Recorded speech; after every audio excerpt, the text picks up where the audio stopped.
do you see from Jackson the last few weeks? And the numbers kind of don't match what they were pre-concussion. Yeah. The big takeaway is we've got to do a better job helping them when the plays find us. Collectively as a group, whether it ends up being a missed assignment, whether it ends up being a drop, whether it ends up being something along those lines, I think everyone's kind of got unfortunately a hand in that. It's not just one person or one thing. We just have to do a better job of as a unit of being able to go out and play sound football and fundamentally just do what we've been doing, up until this point consistently. And making the plays when they come our way, whether it's a block up front, like I said, a drop, whether Jackson can make a better throw, a better check, whatever it may be. It's not just one thing. I think that's more of a collective unit issue than anything else. Darius has been a good receiver in this league for a long time, Yep. but he's had some drop issues this year. Does that at some point, even with somebody who's had success and been in the league for a long time, does that just get mental at some point, where it just you start thinking about the last one when you're trying to get to the next one? I obviously I can't speak for Slay, but that has to play a role in it in some way, shape, or form.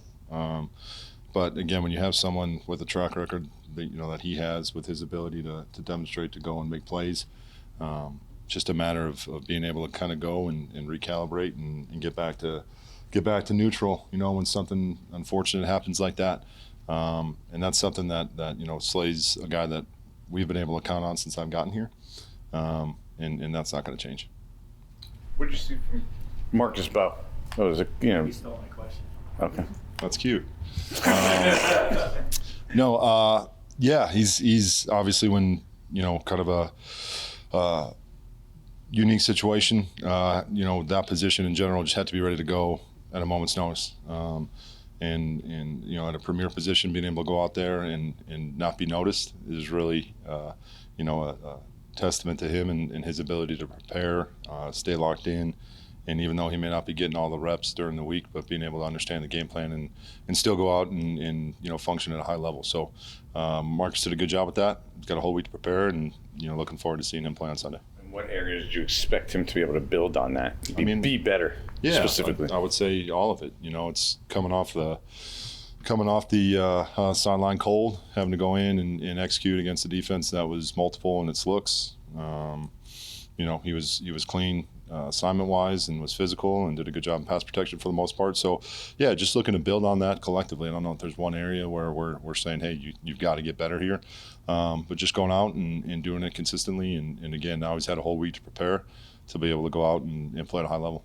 I understand the focus is right now, but does Marcus, as we move forward, does he have guard tendencies too? Does he have guard flexibility? What a guard tackle looks like. Do you see that he could play both at some point in this league? Maybe. Right now we're focusing on making sure we're getting him ready to go and play tackles, so we don't have a ton of time to be able to kind of go and put him in the laboratory, if you will. But now looking forward to him going up this week and playing against a good front and playing tackle for us.